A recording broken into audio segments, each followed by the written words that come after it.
Hello everyone, আসসালামু আলাইকুম। English language and literary department গ্রুপের পক্ষ থেকে সবাইকে জানাই স্বাগতম। আজকে আমরা অনার্স থার্ড ইয়ারের সিলেবাসে অন্তর্ভুক্ত 16th অ্যান্ড 17th সেঞ্চুরির পোয়েট্রির একটি poem the sun rising written by John Donne নিয়ে আলোচনা করব। Let's go. দ্য সানরাইজিং কবিতাটি লিখেছিলেন জন ডান। About poet. জন ডান 1572 সালে জন্মগ্রহণ করেন, 1631 সালে মৃত্যুবরণ করেন। তাকে ভালোবাসার কবি বলা হয়, তাকে মেটাফিজিক্যাল কবি বলা হয়, তিনি একজন ধর্মীয় কবি ছিলেন। তিনি রিনাইসেন্স পিরিয়ডে বেড়ে উঠেছিলেন, স্পেশালি জ্যাকোবিয়ান পিরিয়ডে। জ্যাকোবিয়ান পিরিয়ডের সময়কাল 1603 থেকে 1625 সাল পর্যন্ত। About metaphysical poetry. এখানে মেটা মানে হচ্ছে বিয়ন্ড এবং ফিজিক্যাল মানে হচ্ছে ফিজিক্যাল ওয়ার্ল্ড, অর্থাৎ মেটাফিজিক্যাল মানে হচ্ছে ফিজিক্যাল ওয়ার্ল্ডের বাইরে গিয়ে আধ্যাত্মিক চিন্তাভাবনা করে যে লেখাগুলো লেখা হয় সেই লেখাগুলোকেই বলা হয় মেটাফিজিক্যাল পোয়েট্রি। মেটাফিজিক্যাল পোয়েট্রি এর মূল বিষয়বস্তু হচ্ছে ভালোবাসা, ধর্ম, বিশ্বাস, মৃত্যু, ঈশ্বর, আত্মা এবং সৌন্দর্য। মেটাফিজিক্যাল কবিতা হওয়ার শর্তাবলী। Lyrical poem. একটা মেটাফিজিক্যাল কবিতাকে অবশ্যই লিরিক হতে হবে, সেখানে যে কোনো মিটার ব্যবহার করা যেতে পারে। মেটাফিজিক্যাল পোয়েট্রি এর ভিতরে অ্যাবস্ট্রাক্ট আইডিয়া থাকতে হবে। কবিতার থিম থাকবে রিলিজিয়াস অ্যান্ড অ্যামাটরি। এখানে রিলিজিয়াস বলতে ফেইথ, সোল, গড, ডেথ এবং অ্যামাটরি বলতে লাভ এবং বিউটিকে বোঝানো হয়েছে। মেটাফিজিক্যাল শব্দের উৎপত্তি। জন ডায়োডেন সর্বপ্রথম মেটাফিজিক্যাল টার্মটাকে কয়েন করেছেন। জন ডান এর কবিতা পড়ার পর মেটাফিজিক্যাল টার্মটা সর্বপ্রথম ব্যবহার করেন। জন ডায়োডেন নিউ ক্লাসিক্যাল পিরিয়ডের, বিশেষ করে রেস্টোরেশন পিরিয়ডে বেড়ে উঠেছিলেন। তখনকার সময় জন ডায়োডেন অনেক বিখ্যাত ছিলেন। তাকে লিটারেরি জায়ান্ট বলা হতো। তাকে ফাদার অফ ইংলিশ ডিকশনারি বলা হয়। তিনি লিটারেচার, পোয়েট্রি এর সব রকম লেখালেখি করতেন।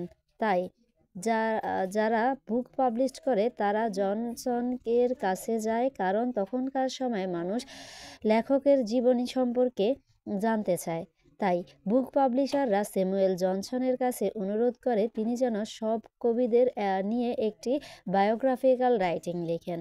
জনসনের একজন বন্ধু ছিলেন, তিনিও বুক সেল করতেন। তিনি স্যামুয়েল জনসনকে বলে যে তারা তাকে কিছু টাকা দিবে, তার বিনিময়ে তিনি যেন কবিদের নিয়ে একটি বায়োগ্রাফিক্যাল বই লিখেন। তাই ডক্টর স্যামুয়েল জনসন একটি বই বের করেন এবং যার নাম দিয়েছিলেন lives of poet's. The lives of poet's বইটিতে 52 জন ব্যক্তির জীবনী নিয়ে এই বইয়ের মধ্যে উল্লেখযোগ্য কয়েকজন ব্যক্তি হলেন Abraham Cowley, John Milton, John Dryden, Jonathan Swift, Alexander Pope, Addison. The sun rising. Background of the poem. John Donne একদিন তার বউ অ্যানি ডানকে নিয়ে এই কবিতাটি লিখেন। ভোরবেলা সূর্যের তাপ জন ডানের মুখের উপর পড়েছে। সূর্যের উপর বিরক্ত থেকেই এবং অ্যানি ডান এর সামনে জন ডান তার ভালোবাসার গভীরত্ব প্রকাশ করতে তিনি মূলত সূর্যকে বকা দিয়ে এই কবিতাটি লিখেছিলেন। জন ডান মূলত বিভিন্ন ঘটনা থেকে এই কবিতাগুলো লিখেন। তিনি মারা যান 1631 সালে এবং তার সকল কবিতা পাবলিশড হয় 1633 সালে, অর্থাৎ তিনি জানতেনও না তার এই কবিতাগুলো পাবলিশ করা হবে। মূলত এই কবিতাগুলো নিজের বউকে উদ্দেশ্য করেই তিনি লিখতেন। About the poem. এই কবিতাটি পাবলিশড হয় 1633 সালে। Genre metaphysical love poem. এটা স্টানজা অনুযায়ী বিভক্ত। এটা রাইম স্কিম হচ্ছে ABBA CDCDEE। Meter iambic, pentameter. Iambic কাকে বলে বোঝার জন্য আমাদেরকে সিলেবাল কাকে বলে সেটা জানতে হবে। একটা ওয়ার্ডের যতটুকু অংশ এক প্রয়াসে উচ্চারণ করা হয় তখন তাকে বলা হয় syllable.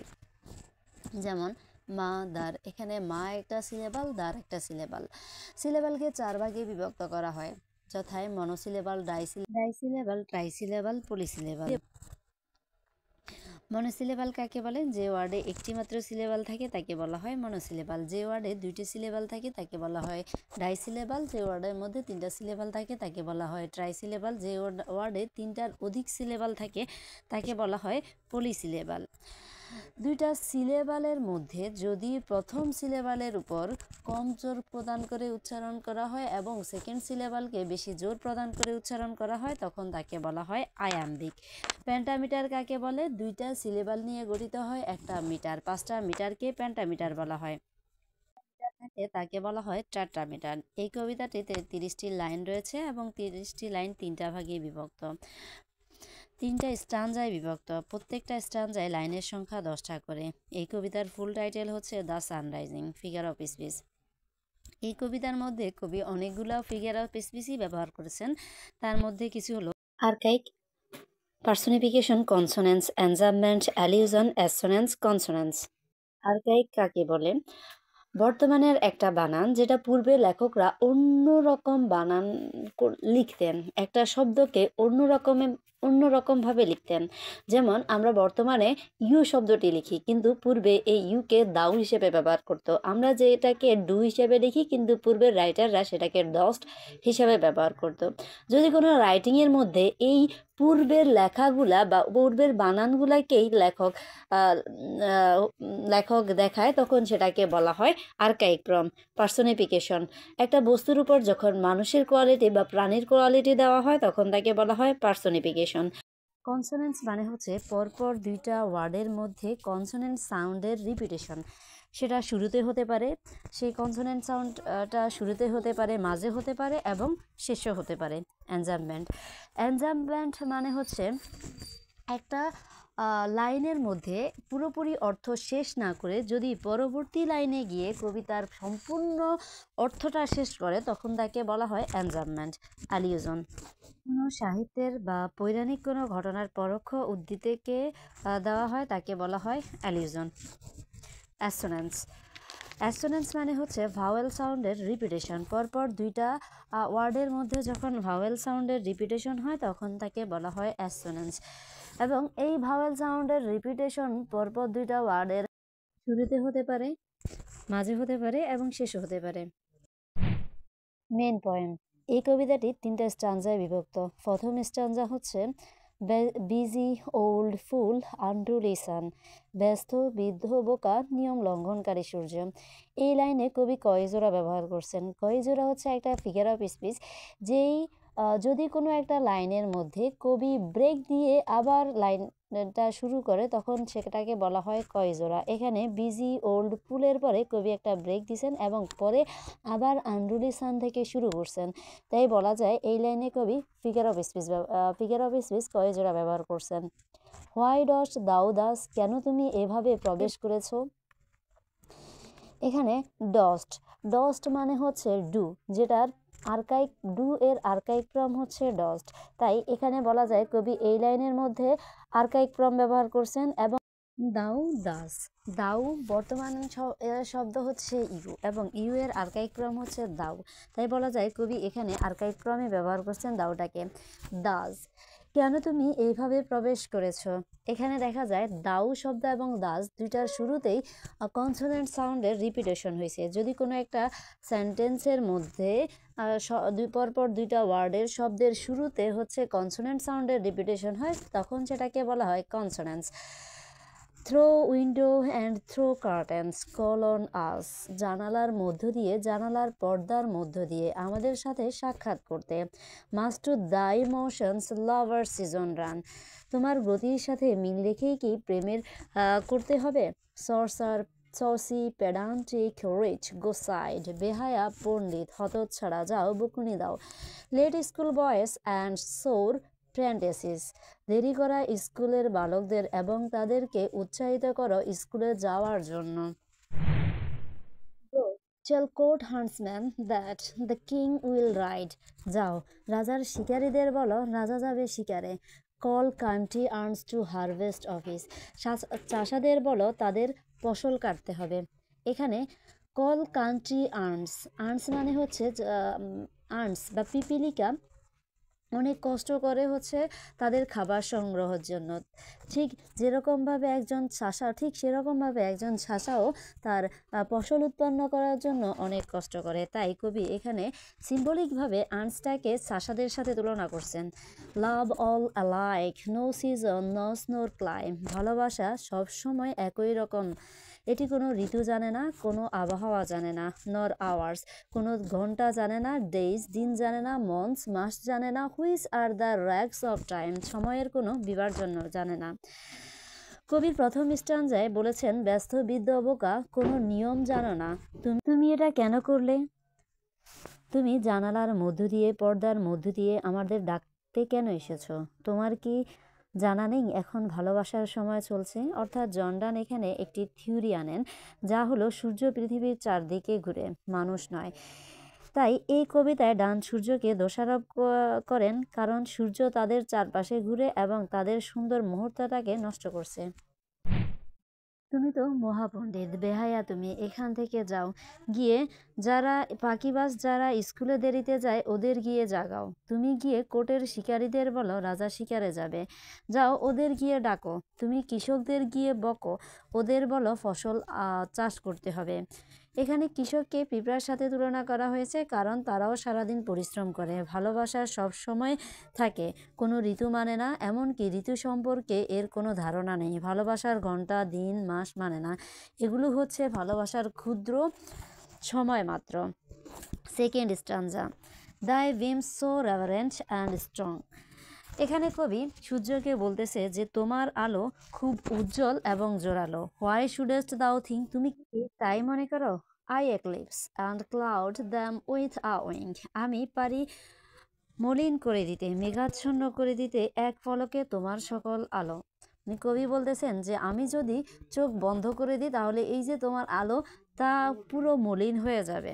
But that I could not lose her sight so long, কিন্তু ততক্ষণ পর্যন্ত আমার প্রিয়ার দৃষ্টি থেকে আমি বঞ্চিত হতে চাই না। এখানে কবি বলতেছেন যে আমি যদি আমার চোখ দুটা বন্ধ করে দিই তাহলে তোমার আলো মলিন হয়ে যাবে, কিন্তু আমি যদি চোখ বন্ধ করে দিই তাহলে আমার প্রিয়সী আমার চোখের আড়াল হয়ে যাবে। আমি ততক্ষণ পর্যন্ত আমার প্রিয়সীকে আমার চোখ থেকে হারাতে চাই না। If her eyes have not blind thine, আমার প্রিয়সীর চোখ যদি তোমাকে অন্ধ করে না দিয়েছে। লুক অ্যান্ড টুমোরো, দেখো এবং আগামীকাল লেট, দেরি করে এসে টেল মি, আমাকে বলো। Whether both Indians of spice and mine, মশলা আর সোনার খনি ইন্ডিয়ার দুইটা সম্পদ ছিল আগে। তো সেটা বলতেছে যে ইন্ডিয়ার দুইটা সম্পদ, যেটা হচ্ছে মশলা এবং সোনার খনি, be where thou leav'st them or lie with me, যেখানে তুমি কালকে দেখে এসেছিলে সেখানেই আছে নাকি আমার সাথে আমার বিছানায় শুয়ে আছে। এখানে কবি তার প্রিয়তমাকে ইন্ডিয়ার দুইটি সম্পদ স্পাইস এবং মাইনের সাথে তুলনা করছেন। Ask for those king home দাও সস ইয়েস্টারডে, ওই রাজাদের জিজ্ঞেস করো যাকে তুমি কালকে দেখেছিলে। And thou shalt hear all here in one bed lie, তুমি এটাই শুনবে, সকল সম্পদ আমার পাশে শুয়ে আছে। এখানে সেকেন্ড স্ট্যান্জার এক্সপ্লেনেশন, তুমি কি মনে করো তোমার এই তীক্ষ্ণ আলো অনেক শক্তিশালী? আমি তোমার এই তাপ সব কিছুই বন্ধ করে দিতে পারি, মেঘ আনতে পারি নিজের চোখ বন্ধ করে, কিন্তু আমি এটা করতে পারছি না, কারণ আমি তার চেহারা না দেখে থাকতে পারছি না। আমার প্রিয়সী যদি তোমার দিকে তাকায় তাহলে তুমি অন্ধ হয়ে যাবে। দেখো, কালকে আসিও আর আমাকে বলিও, ইন্ডিয়ার মশলা সম্পদ তুমি কি আগে দেখেছো নাকি আমার সাথে শুয়ে আছে? ইন্ডিয়া একসময় মশলার জন্য অনেক বিখ্যাত ছিল। আর এখানে মাইন বলতে সম্পদের বাখাজানাকে বোঝানো হয়েছে। এখানে ইন্ডিয়া এবং অপর পাশে শ্রীলঙ্কার মাঝে যে সম্পদ আছে সেটাকেই বোঝানো হয়েছে। যে সকল রাজাদের তুমি কালকে দেখে এসেছো ওদেরকে জিজ্ঞেস করিও, তুমি এটাই শুনবে, সকল সম্পদ আমার পাশে শুয়ে আছে। Third স্ট্যান্জা, she is all states and all princess I, রাজ্য সকল রাজকন্যা হচ্ছে আমার প্রিয়সী। নাথিং এলস ইজ, আমি আসলে কিছুই না। Princess do but play us compared to this, তুমি যদি পৃথিবীর সকল সম্মান, সকল সম্পদের সাথে আমার প্রিয়সীর তুলনা করো, অল অনার মিমিক, সকল কিছুই নকল হিসাবে গণ্য হবে। অল ওয়েলথ অ্যালকেমিক, এবং সকল সম্পদও নকল হিসাবে গণ্য হবে। Thou sun art half as happy as we in that the, সূর্য তুমি আমাদের সুখের অর্ধেক নিয়ে যাও। দাইন এইজ আস্ক ইজ, তোমার বয়স হচ্ছে বিশ্রাম চাচ্ছে, and since thy duties be, এবং যেহেতু তোমার কর্তব্যই হচ্ছে